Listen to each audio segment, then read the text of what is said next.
On the morning of February 15th, 2010, I wanted to give you a quick look here from the Mercado de Dulces y Artesanías, which is the sweets and handicrafts market here in Morelia. It is just about 10:15 right now, and the market hasn't really opened completely yet. Some of the stores are still setting up, or they're still closed as a matter of fact. But I wanted to walk through here and show you a little bit what this market holds. All sorts of handicraft, souvenirs, knickknacks.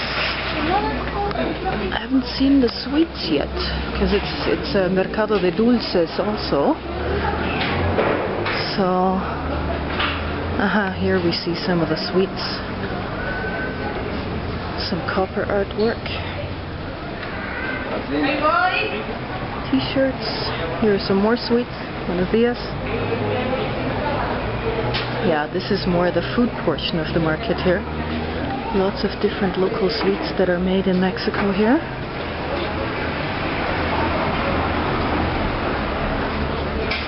And some people having a look at some of these. Lots of sweets that are made with different types of nuts.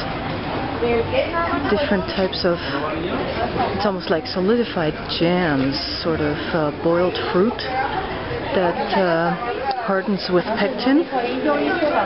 All sorts of traditional Mexican sweets.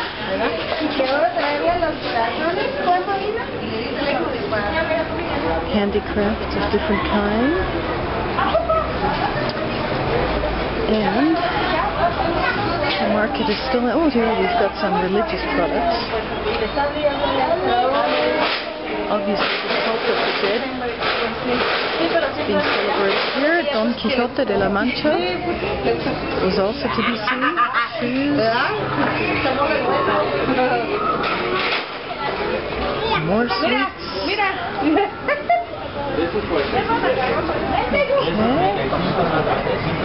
There we go. Here we see some of those things in detail, different types of drinks. Rompope, I guess that's eggnog. I don't even know what most of those things are, but they're traditional Mexican sweets. Some jewelry as well. More sweets, and we're still cleaning up here, so I'm going to turn around here and check out some other parts of Morelia.